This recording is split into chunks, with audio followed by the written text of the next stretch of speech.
ሰላም እንዴት ቆያችሁ? በእንግሊዝ ፕሪሚየር ሊግ ከሚሳተፉ ቡድኖች መካከል ከቀዳሚዎቹ ተርታ አንዱ የሆነው ማንቸስተር ሲቲ ነው። ዘ ሲቲዘንስ በ1880 ሴንት ማርክ ወይም ዌስት ጎርተን በሚል መጠሪያ በማንቸስተር ከተማ የእግር ኳስ ክለብ ተቋቋመ። ከ7 ዓመታት በኋላ መጠሪያ ስሙን አድሮዊክ አሶሲሽን ፉትቦል ክለብ ተብሎ ተቀየረ። በቀጣይም ከ7 ዓመታት በኋላ ቡድኑ አሁን የሚታወቅበትን መጠሪያ የያዘ ማንቸስተር ሲቲ ዘ ሲቲዘንስ። ክለቡ ከተቋቋመ በኋላ በ1923 ሜይን ሮድ ወደ ተባለውና በቀደም ጊዜ ወደሚታወቅበት ስታዲየም አቀና። አሁን የሚጠቀምበትን ስታዲየምን ኢትሃድን ደግሞ ከ2003 ጀምሮ መጠቀም ጀመረ። የሲቲ ክለብ በሲቲ ፉትቦል ግሩፕ አማካኝነት ይተዳደራል።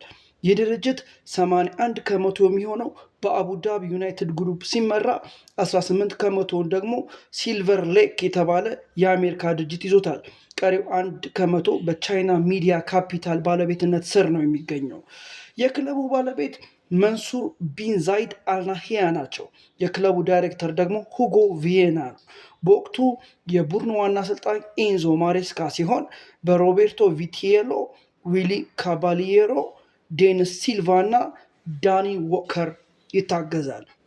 ማንቸስተር ሲቲ ፕሪሚየር ሊጉን 10 ጊዜ በማሸነፍ ከሊቨርፑል፣ ማንቸስተር ዩናይትድ እና አርሰናል በመቀጠል በአራተኛ ደረጃ ላይ ተቀምጠዋል። በአህጉር አቀፍ ደረጃ ደግሞ የ2022-23 የውድድር ዘመን የአውሮፓ ሻምፒዮንስ ሊግ አሸናፊ ናቸው።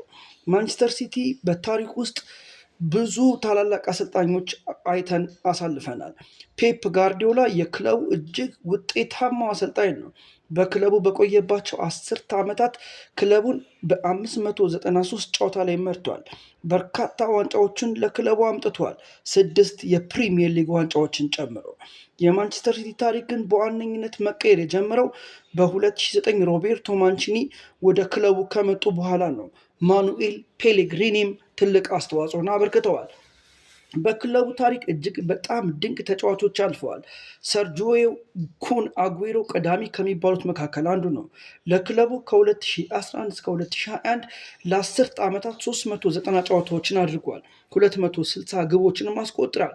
ይህም ግብ በማስቆጠር ቀዳሚው ተጫዋች ያደርገዋል። የ2012 የመጨረሻ ቀን ግብ ግን ከሁሉም አትረሳም። ሌላኛው ምርጥ አማካኝ ኬቨን ደብሮይነ ነው። ከ2015 እስከ 2025 ለ10 ዓመታት የመሃል ሜዳውን በመቆጣጠር ተጫውተዋል። 442 ጨዋታዎችን አድርጎ 108 ግቦችንም አስቆጥረዋል።